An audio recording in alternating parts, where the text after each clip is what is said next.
I have to dance my way in. Good afternoon, and there we go. Welcome to the KUGSIS Open House.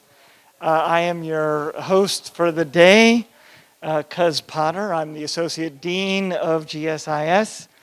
And we have a whole host of characters for you today. But first and most important is our new Dean or Division Chair of GSIS and the College of International Studies, Professor KANG Moonsung. Okay, thank you. Hello everyone, I'm Moonsung Kang, Dean of Graduate School of International Studies here at Korea University. Welcome to KUGSIS. It's open house as Associate Dean Potter introduced. It's actually one of our tradition, In this event, we try to explain what we are doing and also what we are aiming at. KUGSIS was established in 1991, a long time ago, more than 30 years ago, actually. We have been training experts who can meet, intellectual demands of the global era. So we do have, 22 faculty members.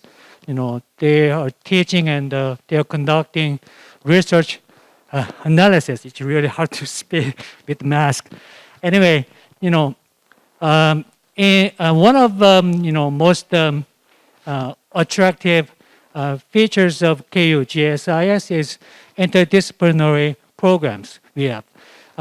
We are conducting various different things together, covering a bunch of different disciplines: international commerce, international development and cooperation, international peace and security, regional studies, and Korean studies. So, in this kind of interdisciplinary program and education at the KUGSIS, I think we can make students, deepen their global perspectives, and also they can learn a lot of things from GSIS faculty members. So thank you for attending today's event. And actually, I'm looking forward to meeting you at the Seoul campus of Korea University, especially at the International Studies Hall. Okay, thank you very much. Great, and thank you, Professor Kang. Anyway, let me take off my mask so that you can hear me a little more clearly. I promise that coronavirus will not go through the camera into your computers. I'm pretty sure the science is solid on that. So what we're going to do is introduce the college a little bit, the graduate school here, and then including some of the programs and some of the opportunities here, and then we will take questions and answers. And there we go. Lovely. So why international studies? You're already interested, but why do we need international studies? And this is because the world needs a new kind of professional, right? As we know, the world is changing before our eyes. Our economic production and governance systems are becoming more and more computerized. Our environment is experiencing more and more environmental crises like flooding. We have obviously most recently seen the Russian invasion of Ukraine, which is challenging and reorganizing the global political order.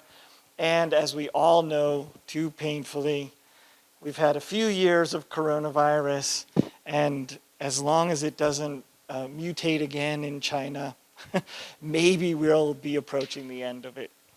But all of these issues, as difficult and challenging as they can be, are also multidimensional and intertwined, right? Our economic production affects our environment, generating more pollution, which creates more human insecurity and national insecurity that can lead to international conflict or domestic conflict, which in turn affects the economy again.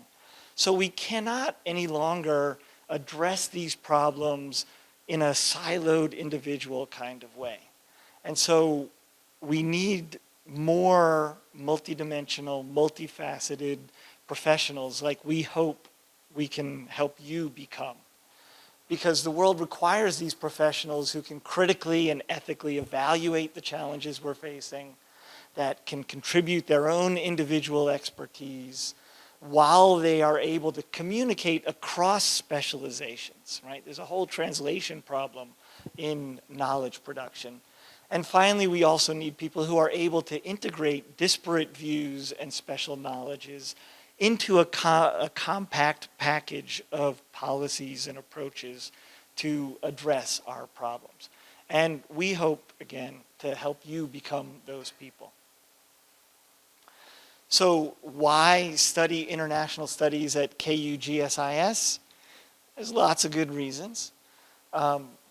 Most importantly is that we are here to help you tailor your professional development by charting your own course.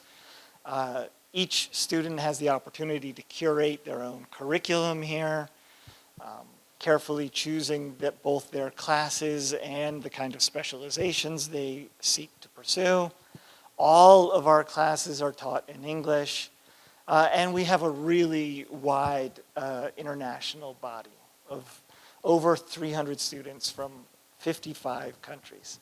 I'm kind of amazed, to be honest with you, that we don't have anyone from Australia on our map here.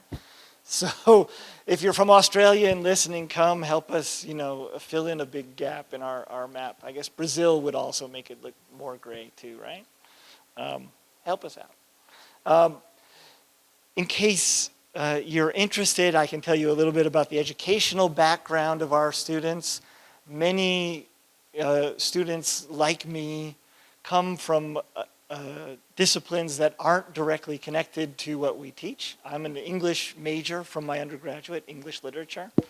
And you can see that we have a wide range of students with a wide range of undergraduate majors, ranging from business management to psychology and sports, communication, and some closely related topics like conflict studies, law, economics, etc. So if you're worried about your undergraduate education, you shouldn't. You should actually turn that to your own advantage here in your graduate school degree. We also, as the dean suggested, have a world-class faculty of over 50 lecturers. 22 of them are full-time professors, and you'll meet a couple of them in the next 20 minutes. We also host a wide range of events here at GSIS. These are just a few from recent days, and you can, even if you don't choose to join us, you're always free to visit our website and join any of these lectures by Zoom or in person if you choose to join us. And let me use this as an opportunity to say what I probably should have said earlier on. All of the information you could possibly want to know about our program is available on our website. So I'm not going to give you precise details, or we're not going to give you precise details today, but we will answer your questions if you have them. But our website has much detail about many issues that you might be concerned with. So, what can you learn here? Thanks for asking. We have both master's degrees and PhDs. Our master's degrees are divided into the Department of International Studies, in which you can specialize in international commerce, international development and cooperation, and international peace and security, or area studies, though that is increasingly less common. We also have a department of Korean studies, and these will be introduced by my colleagues in just a few minutes. At the PhD level, you can also do a PhD in international commerce or in international relations, under which we include international development and cooperation and international peace and security. We have a number of dual and exchange programs and special programs that I'll also talk to you about in just a little while. One thing that I think makes our program unique and desirable is that you can choose either to pursue the thesis track or a non-thesis track. And here are a few of the theses from last semester. There are so many people writing theses here that I couldn't fit them all on the screen, no matter how small I made the font. So we have a lot of people writing theses here. And I encourage you to do that, because writing your thesis is one of the best ways to distinguish yourself and specialize your knowledge in that narrow area that you're most interested in, right? No matter what program you go to, it is highly unlikely that you will find a professor that truly represents your exact interest. And so you really should, in your graduate degree especially, chart your own course. And the thesis is one of those tools by which you can find your own specialization and make yourself more marketable later on the job market, obviously. So let me just briefly tell you about our course and curriculum. If you do roughly, the course load is roughly 3 classes per semester for 2 years. And if you decide to take the thesis track, you have to take research methods so that you know how to do research, and a class on thesis research itself.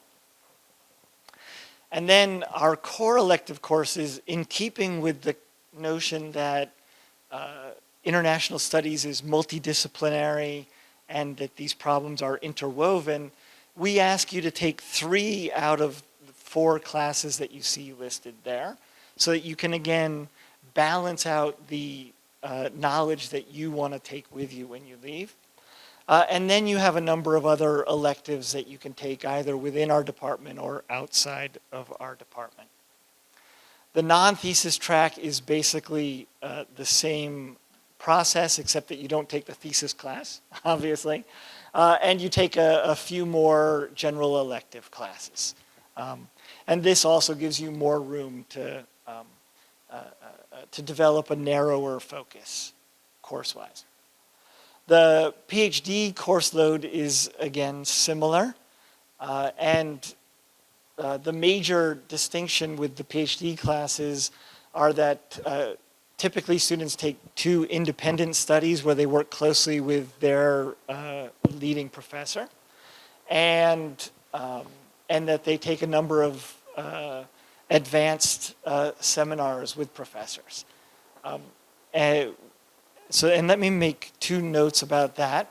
Those advanced seminars are also available to 3rd and 4th semester master's students. So if you feel up for an extra challenge, you can, with the professor's permission, join our advanced seminars, which is always wonderful. And 2, I wanted to take this moment to address one of the preliminary questions that we got from you, which is to say that most of our master's classes, in fact, all of our master's classes at the moment, are daytime classes. But the PhD classes include those master's classes, but all of the advanced seminars are in the evening. So basically, if you want to do the master's, you really have to plan for at least 1 or 2 days a week on campus taking classes. I know somebody was curious about that. So here I'm going to turn over the microphone to my colleagues who will introduce themselves and the different tracks that we have here. Another question that we had that I'd like to address at this point is that you do not have to identify your specialization until your third semester as a master's student.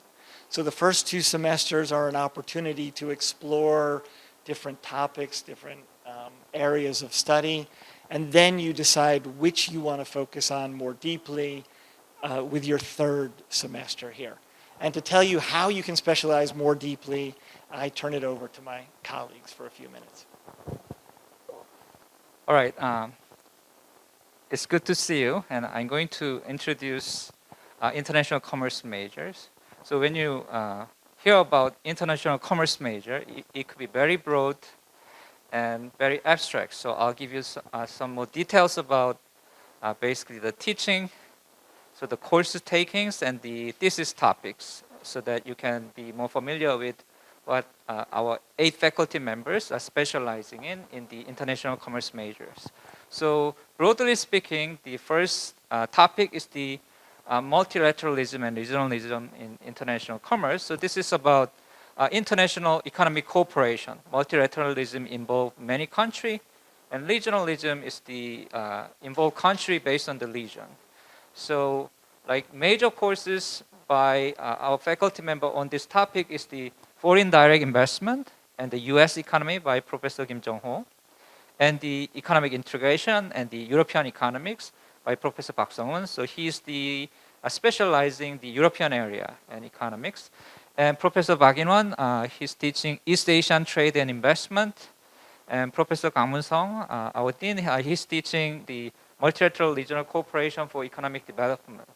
And the Professor Robert Rudolf, he's teaching Policy Evaluation. So many professors involved evaluating policies that is related to international economics and the international economic corporations. And there are some thesis topics. So these are list of 4 papers that has been published based on the master thesis. So, and all this work has been jointly done by professors and the master students. And another big topic is the international business and finances. So on this topic, we have 4 faculty members. So the major courses are international business and strategic management by Professor Kim Jong-ho, and the international finance and international financial market by Professor Lee Dong-eun, who is majoring the monetary policy and fiscal policy and the exchange rate policy and so forth. And Professor Oh Jong-won also teaches research method and introduction to e-commerce. And the last is me. I'm teaching digital economics and research method. There are also like 4 papers that has been supervised by our faculty members in international commerce. So some topics related to like cultural factors for the business, international business, and something related to like blockchain and recent digital technology. That's the typical topics that has been supervised in this field. So good afternoon. Yeah, my name is Robert Rudolf. I'm in the track of International Development and Cooperation. And this is actually a very fascinating track. If you're interested in the SDGs, if you're interested in developing countries, in topics such as poverty, inequality, climate change, yeah, then this is basically the track for you to study, and we really invite you to come and join us. We have professors in the different areas of SDGs. Basically, we cover all the areas, I would say. So, and in the social areas, we have a number of professors. Professor So Chang-lok is an expert in human rights. We have Professor Kang Gyu-won, who is an expert in education and development. Professor Kors Potter in social justice and urban areas. And I myself in gender studies and economic development. We have, of course, the professors that you just heard about in international commerce, which cover the economic part. And then we have, if you're interested in the topic of environment, we have professors that specialize on climate change, Professor Chong Soo-young, Professor Lee Jae-sung in energy, and Professor Lee Seung-ho in water policy. I think we offer you a pretty good career path towards your goal to become an IDC expert. During your study at GSIS, you will basically, of course, accumulate lots of theoretical knowledge through our curriculum, through thesis writing, but also we have a number of related research centers which you can benefit from. Yeah, so there are international conferences, special lectures, you can participate in those, you can become a TA or RA of a professor of these research centers, and then you can work your way from there. So you get the theoretical knowledge from us. We highly encourage you to actually go out and get internships to get the practical knowledge then, and also maybe to join some young professional programs.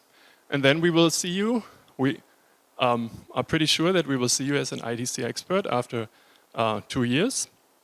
So you can find a job in public organizations, in international organizations, in private organizations, or in the field of NGOs or academics.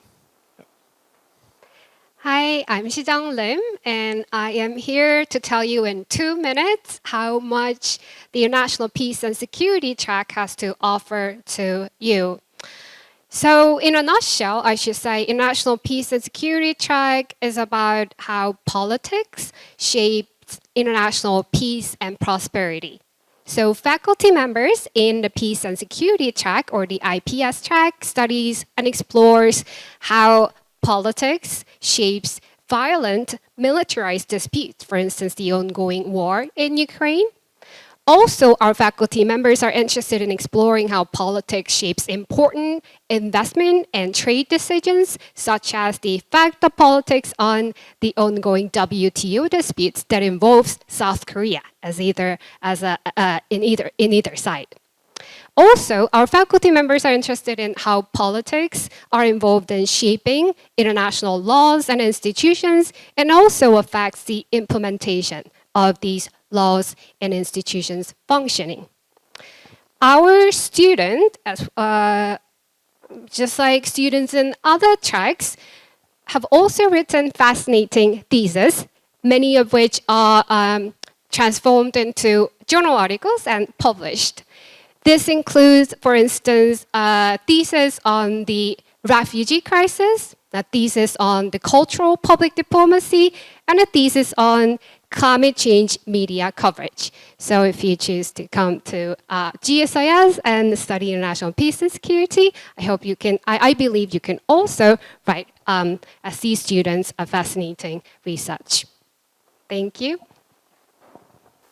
Okay, hello. Very good to see you, although it's through the internet. Okay, here, my name is Jung-sun Han, and I am a specialist on Japan. And I'd like to introduce our area studies and Korean studies. Actually, the way I see area studies, including Korean studies, can be summed up as 3 E's or 3E projects. That is, our area studies, again, including Korean studies, is designed in such a way to explore, to let you explore and experience particular areas, specific areas, so that you can become an expert, specialized in specific areas. For me, as I said, I'm a Japan specialist, so I specialize in Japan. And there are others who specialize in other parts of the world. For example, Anine, Professor Anine, she's specialized in China. Professor Park, In-won, in East Asia in general. Me, Japan specialist. I forgot to include one of our other faculty members, Seung-ho Lee, who is specialized in water, water, but also in terms of area, China and East Asia. Others specialize in other parts of the area would be Europe, Professor Park Sung-hoon, and Lee Jae-seung, and also Kim Byung-gi. Korea study is technically not included in the area studies. It's a separate one, but it's part of the one of the areas, right? And we have two faculty members specialized on Korea. There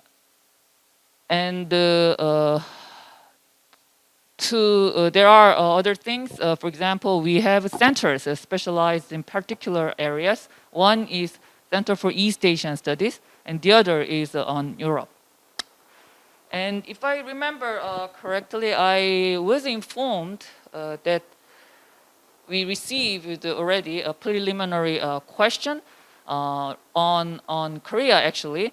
And the question was what the main focus of Korea was. And I think our Korean studies main focus is on social changes of Korea.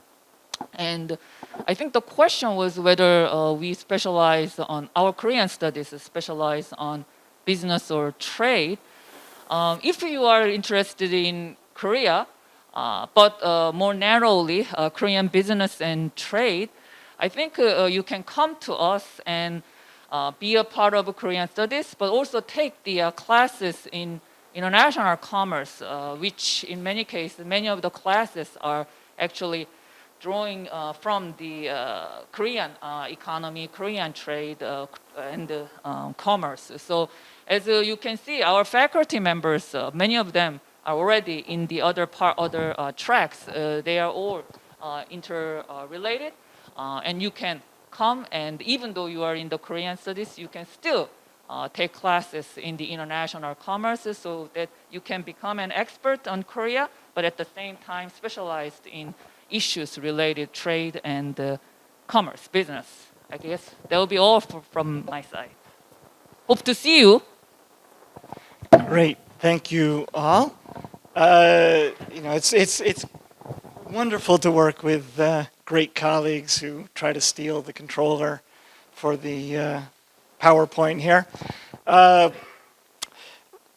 me just say again that two things. One is that with these preliminary questions that some of you sent to us, we're trying to integrate those into the presentation.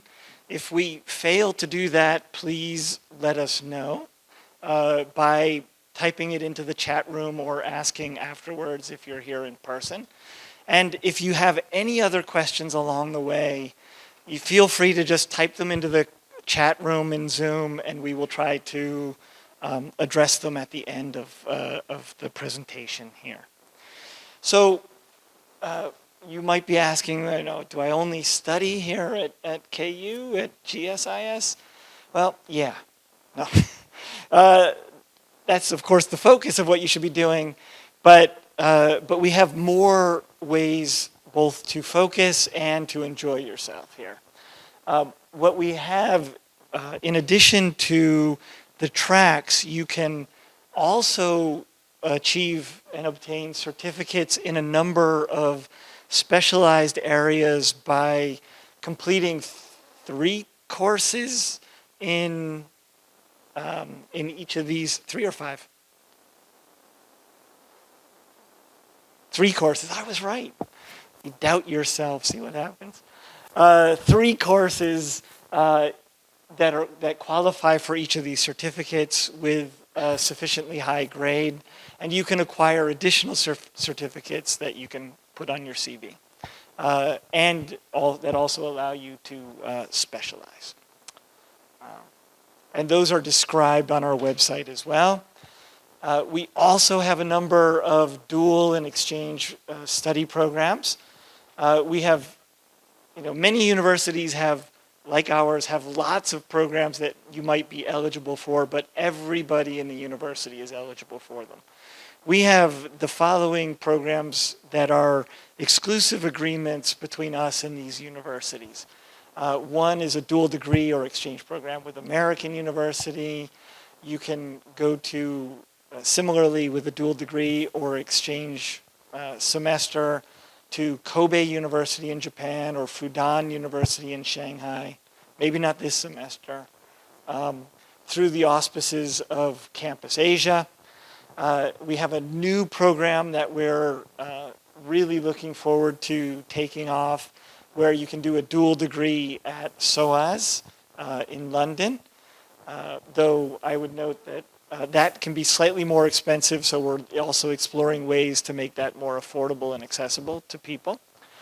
We have additional exchange programs with Waseda and the Diplomatic Academy of Vienna as well. So really the question is, where in the world do you want to go? We can at least send you to the continent, except Africa and South America and Australia. But we're working on Australia as well. We have additional special programs here. In particular, the graduate program on area studies, which is sponsored by KIEP, one of the economic policy institutes here in Korea. And we have two particular areas that we focus on. One is Southeast Asia, and the other is Europe. And these programs provide both scholarship money, organize special lectures, support some of the societies that are here to study. They organize essay competitions. They support research projects, and they also organize workshops as well. I'm going to walk around a little bit here because the camera guy is getting bored. One of our favorite programs, and I wish Professor Han had a chance to introduce it, I know she wanted to, is our Campus Asia program, which is part of the China, Japan, Korea trilateral cooperation in higher education, where we are training people to specialize in risk management. And that, again, allows students to either pursue dual degrees or simply spend exchange semesters in Shanghai or Kobe. And this program covers basically everything but your food, or at least supports your living expenses. But it covers your additional tuition fees and language training and what have you. So it's a really great and exciting program that's been around for 7 years now, I think. 10 years now. 10 years now. And just recently, I should note, has come to include Laos and Thailand. It's Chulalongkorn and the Agricultural University of Laos, something like that. I'm sorry, don't quote me. We have additional, even more special programs for those of you who are looking for even more ways to focus and make yourself unique. We have the EU Center, which at the moment has to be renewed, but works through doing cooperation and sponsors paper competitions, scholarships, travel expenses for research, and what have you. And one of our newer programs, the BK21, Brain Korea 21 Global Conflict Resolution Program that our dean helped put together here. And this is perhaps one of our flagship activities now that provides a great deal of potential funding for scholarships, for study,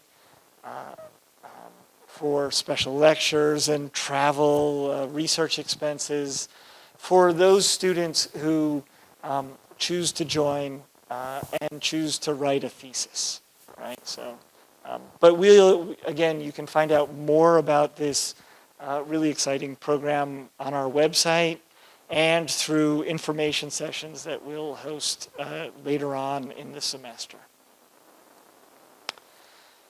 And as if there wasn't enough, you can also work in public diplomacy, where we have a bunch of special lectures on diplomatic outreach and promoting Korean public policy. We have a global human rights program that trains human rights experts and supports internships overseas, or part of internships anyway. And we have the Center for Global Climate and Marine Governance, which explores climate change and sustainable development initiatives, and works, has close relations with the UN's FCCC, or CCCF, and the GGGI, all these acronyms, right? The Global Green Growth Institute is that one. So many people are also, of course, rightly interested in what kind of internships they might be able to do while they're here. And we have a wide network. I can say that we encourage you to do it. It's obviously helpful, and we support your efforts to find these opportunities, both through our wide network of connections through a number of international agencies that we continue to expand.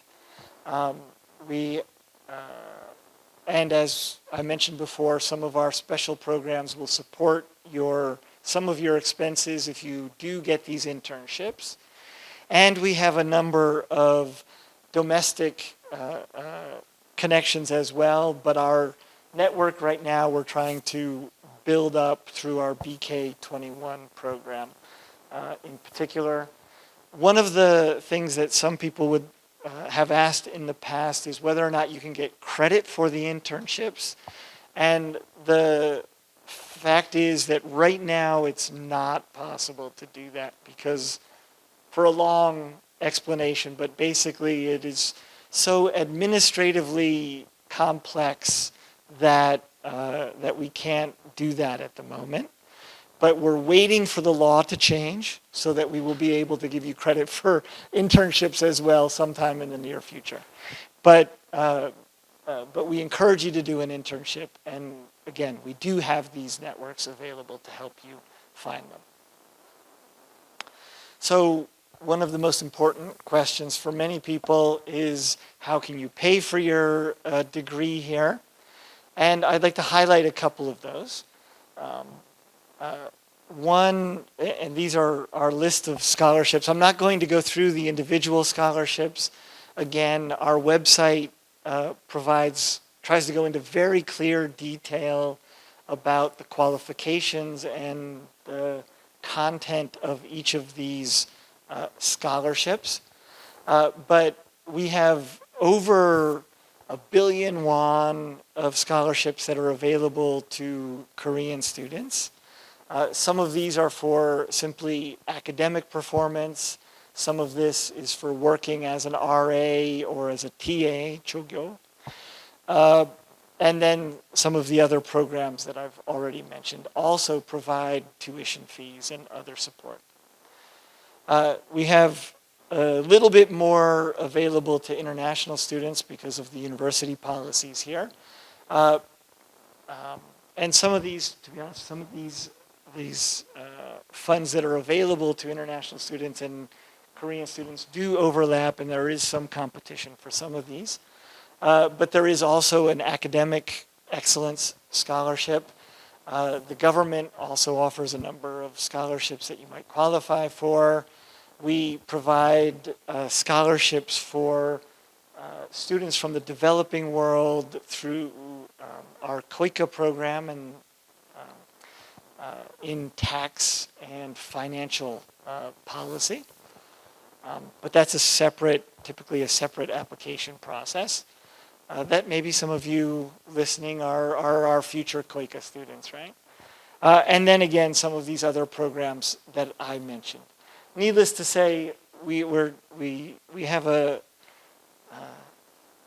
bit of a kitty here set up to try to help you afford your education, and we're always working to expand it and find more ways to help you cover your own expenses. But money is such a dull and frightening topic. I'd like to now turn over to something more fun, right? Because one of the things that matters most about your graduate school education is the people you're going to meet and the friends that you're going to have for a long, long time, whether they're friends, colleagues, or both. So I'd like to turn over now to Maria Ponce from the KUGSIS Student Council, who will introduce their activities. Thanks. Thank you, Professor. Hello, everyone. My name is Maria Ponce, and I'm the Vice President of the current Student Council in spring 2022. So the KUGSIS Student Council strives for diversity, which is why we look for global representation within our 8 members. Among the roles we play as Student Council is to help students transitioning to Korea, as well as helping new students get familiarized with the campus. Throughout the semester, we organize a series of events for the students, as well as plan the merchandise from GSIS. Furthermore, the Student Council acts as a link between the administration part of GSIS and the student body. So you can have a little bit of an idea of what we do. These are some of the activities we have held so far during our semester. We had a movie night. We also had a coffee social event. And we held a campus tour, which we usually hold the beginning of each semester, and it's available for every student. During past semesters as well, we tried to organize seasonal events. So we had the Soulmates 1 and 2 that we held during the fall, so we could have walks and watch the nice fall views. We also had a Halloween scavenger hunt, and we had a Pepper Day event. Also, during midterms and finals, we try to give students some support through snacks or other events. If you want to join other activities rather than Student Council as well, the beginning of the semester in campus, you can find a club and society festival or exhibition where you can find special clubs that are for the whole university. However, in GSIS, we also have special student societies that you can join. This semester, we have the Southeast Asia Society, the EU Society, the Human Rights Society, and the Society for Climate Change and Sustainable Development. The societies usually hold weekly meetings, and their recruitment period is held at the beginning of the semester. If you have any inquiries, you can look for them in their social media, or you can also find them on the Student Council social media. Thank you for your attention, and this is our information for Student Council. If you have any further questions, please don't hesitate to contact us. Excellent. Thank you so much. So, now we've talked to you about what you can learn here. We've talked to you about how you can pay for your degree a little bit. We've talked to you about the friends you can make, the good times you can have.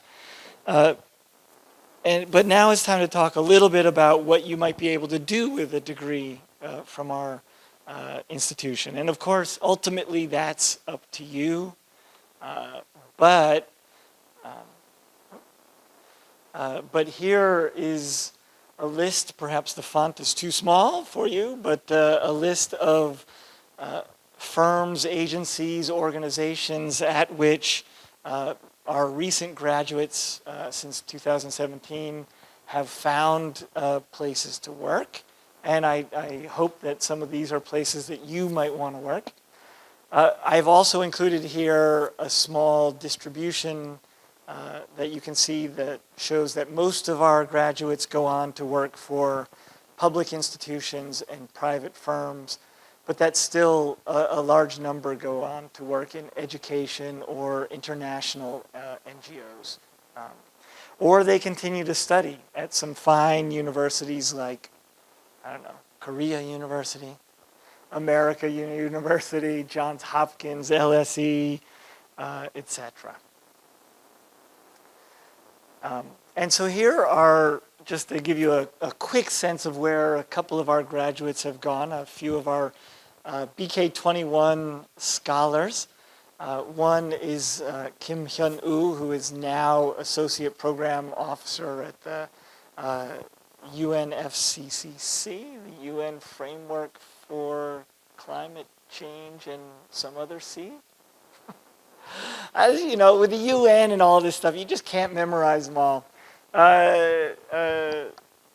And he's a graduate from about 10 years ago. Also, Chung Hee-suk is a graduate from 2014 who went on to study at, was it University of Wisconsin-Madison, I think? And is now a quantitative fellow at the Federal Reserve Bank of Minneapolis in the U.S., helping to decide what interest rate the Federal Reserve is going to set and shape the global economy here, fighting inflation in the U.S. And our third is Sung Ji-eun, who is now Deputy Country Director of the KWAK office in Tanzania, which is a beautiful, beautiful country to visit if you ever get the chance. You know, and it only took her 10 years from graduating as in international development and cooperation to get there. And she has videos you can, you know, I'm not going to click it for you, but you can find that and watch her in action. So these are just 3 of our successful graduates, and maybe you will be the next one we put up here, well, in a couple of years, right? So if we've managed to convince you at all to come and join us, here are a couple of dates you should know. Today, obviously, is April 14th, and our meeting here. Online submission starts next 2 Mondays from now on April 22nd and goes for about 2 weeks, 3 weeks almost. And you have a few weeks to submit your supporting documents. You know, be aware that some documents can be a little slow to get, so if you're interested in applying, I recommend that you check the list of documents and start acting soon. And then we are scheduling interviews for Korean applicants and international PhD applicants for May 21st at the moment. If you're international master's applicant, we go from the basis of your MA application, the paper application. And then we will let you know by mid-June what the decision is. And hopefully it'll be mutually agreeable outcome, right? Hopefully we'll say yes and you'll say yes and you'll join our family. I mean, obviously that's what we want, right? And hopefully it's what you want. So just a couple of application tips that I'd like to throw in here. Your SOP, in our opinion, is one of the most important documents in your application, your statement of purpose. And these documents should tell us who you are and why you're interesting, right? We don't want you to tell us that you're diligent and hardworking. We already know that, right? You've got your undergraduate degree, you're applying for grad school. We know that you're going to be good. So what we really want to know is things that you're not really talking about elsewhere in your application. We want to know where you're coming from. We want to know what you want to do. And we really want to know what kinds of things you want to study. So I would strongly recommend, if you are planning to apply, as we hope you are, that you start to think now about what kind of thesis you might write, what kind of topic you might write about. We're not going to hold you to it.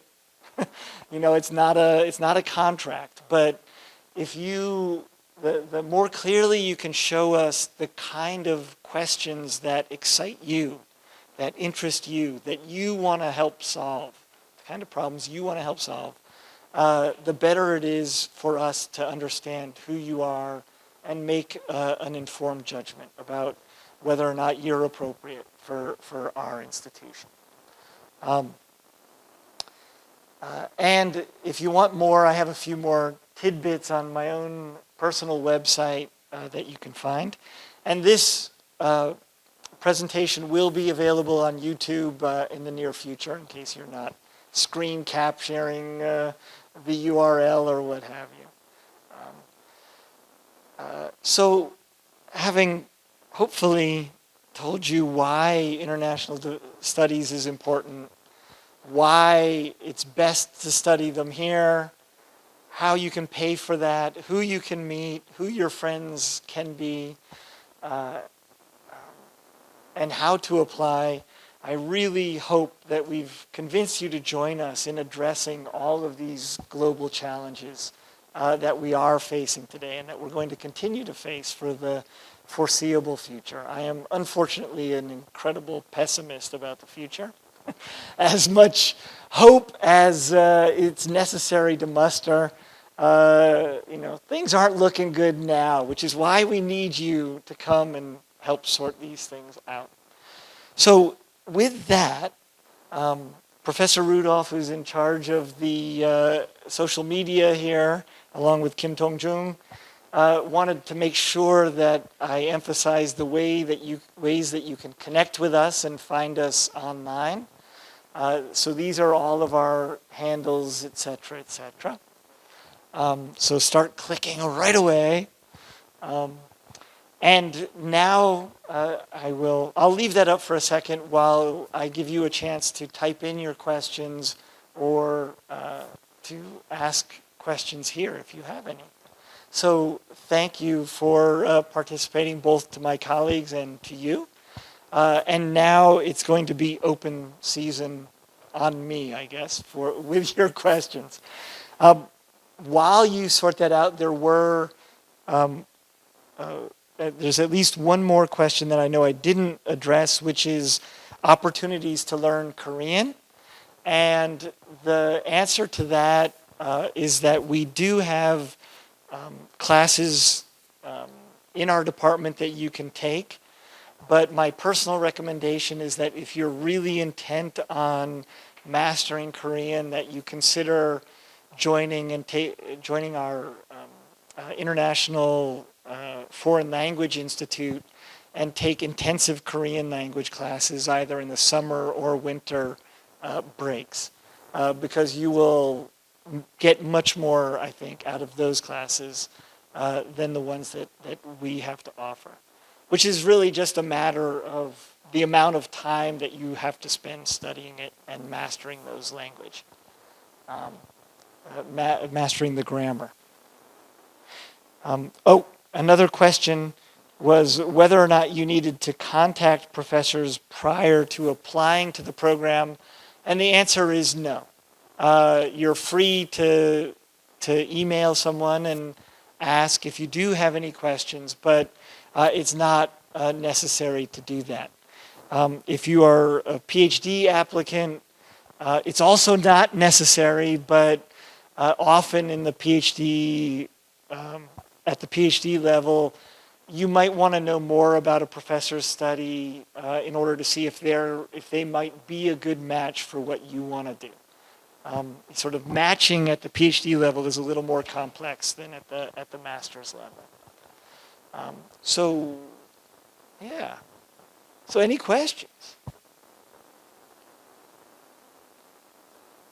Maybe not. We've answered your questions so well. Or I've just convinced you that the answers to all of your questions, the meaning of life, whatever it is available on our website, that you don't want to ask any questions. But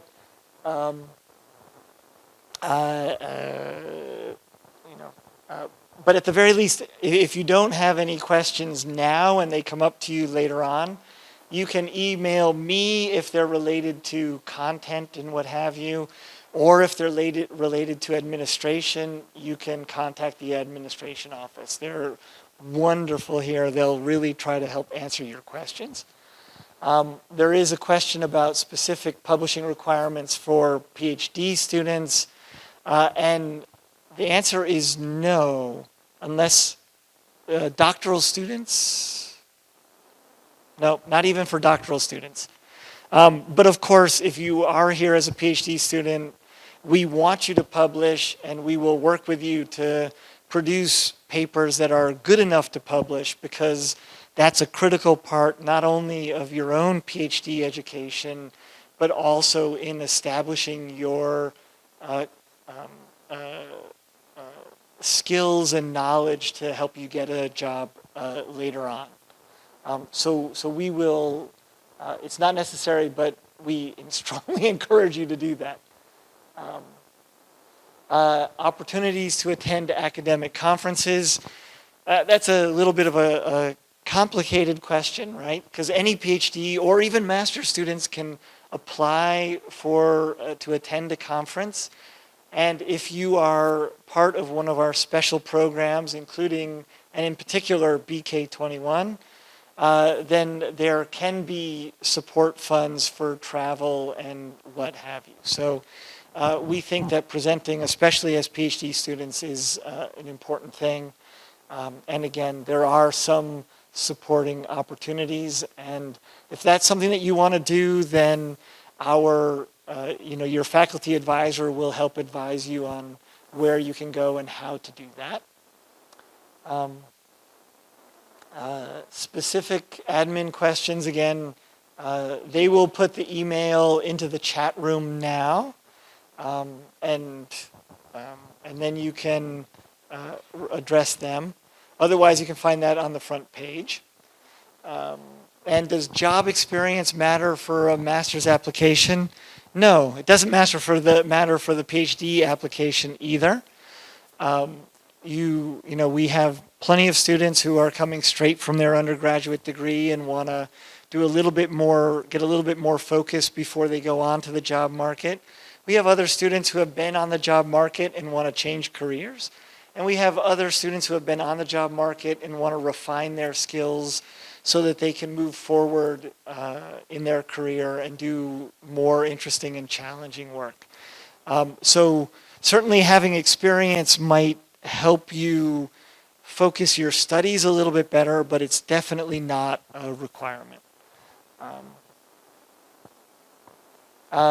Yes, so you're in response to Profan's, sorry to ruin your name there, like I did Maria Ponce's name, is that yes, typically the students will study their core subjects in their first year, then choose their major as they go into the third year.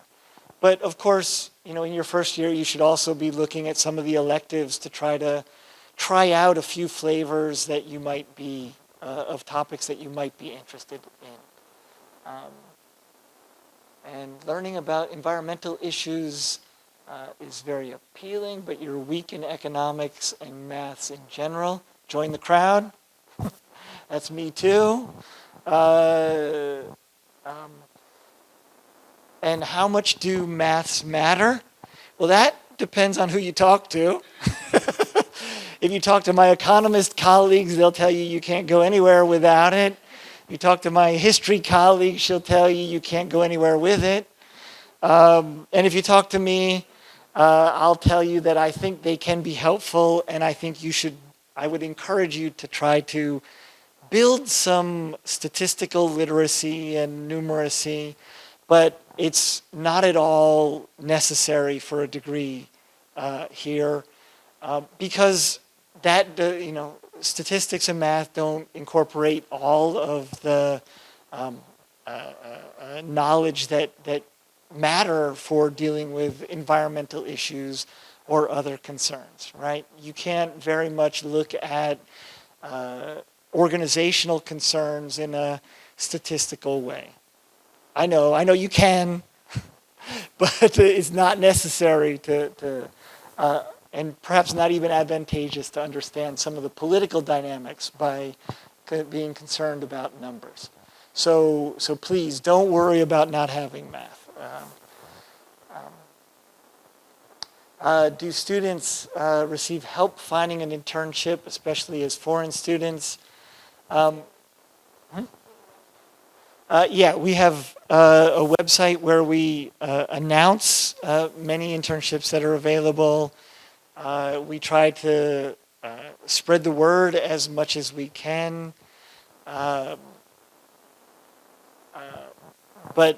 But there is a limit to how much honestly, there is a limit to how much we can do, right? I mean, if you really impress a professor and they happen to know of a job opportunity, maybe they'll try to help you, connect you with that opportunity.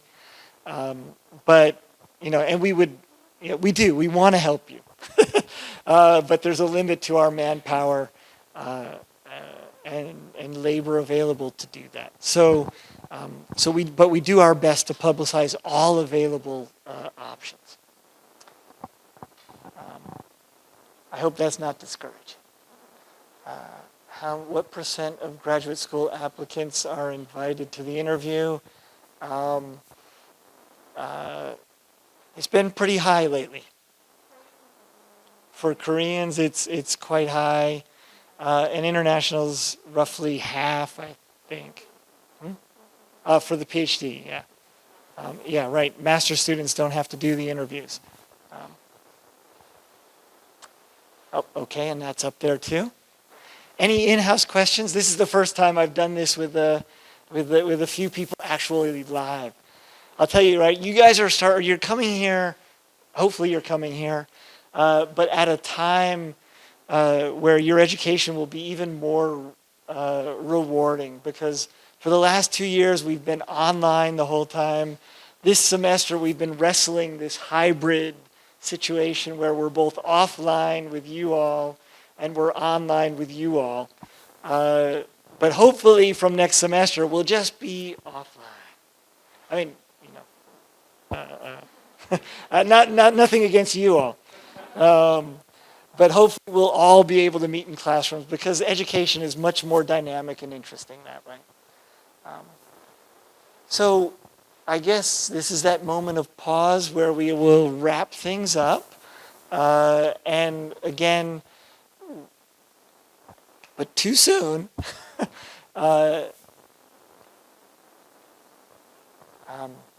For Korean studies, are there more details about what you can study and what you can do after graduation? Certainly, the courses that we offer are available online. They can be a little bit tricky to find, but the website does have a link to our course listings, and I would encourage you to look back at those. The one trick with those is that it will show you the list. If you click the course number, you can see the syllabus as well. So you can see details about what you can learn while you're here. But I don't have any more details about the jobs that our Korean studies students have done after graduating. But feel free to contact the Korean studies professors to ask where their students have gone on.